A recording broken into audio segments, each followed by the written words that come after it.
Iko. Assalamualaikum warahmatullahi wabarakatuh.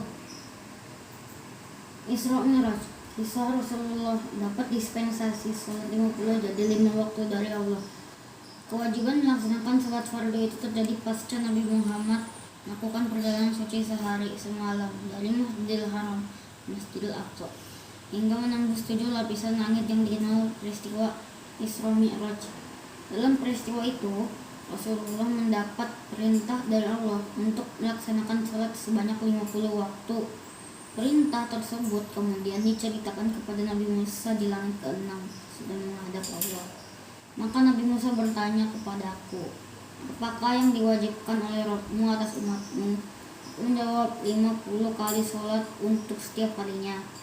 Nabi Musa berkata, kembalilah kepada Rabbmu lalu mintalah keringanan darinya, karena sesungguhnya umatmu niscaya tidak akan kuat melaksanakannya.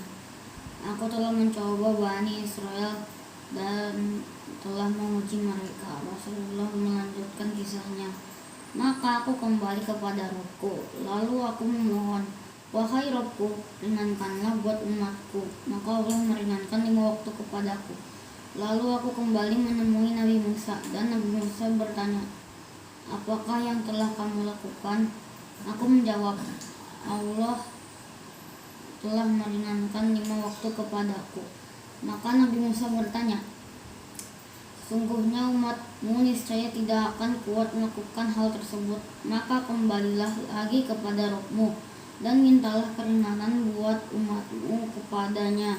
Rasulullah melanjutkan kisahnya, maka aku masih tetap mondar-mandir antara Rabbku dan Nabi Musa, dan dia meringankan kepadaku 5 waktu demi 5 waktu, hingga akhirnya Allah berfirman, hai Muhammad, salat 5 waktu itu untuk tiap hari semalam. Pada setiap salat berpahala 10 salat, maka itulah 50 kali salat.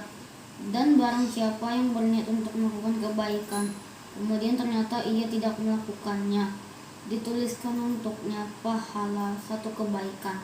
Dan jika ternyata ia melakukannya, dituliskan baginya pahala 10 kali kebaikan. Dan barang siapa yang berniat melakukan keburukan lalu ia tidak mengerjakannya, maka tidak dituliskan dosanya. Dan jika ia mengerjakannya, maka dituliskannya baginya dosa 1 keburukan. Setelah itu aku turun hingga sampai ke tempat Nabi Musa, lalu aku ceritakan hal itu kepadanya. Maka ia berkata, kembalilah kepada Rabbmu, lalu mintalah kepadanya keringanan buat umatmu, karena sesungguhnya umatmu tidak akan kuat melaksanakannya. Maka aku menjawab, aku telah mondar-mandir kepada Rabbku hingga aku malu terhadapnya. Semoga kisah ini menambah dan mempertebal keimanan dengan tidak meninggalkan suatu waktu yang telah disyariatkan. Assalamualaikum warahmatullahi wabarakatuh.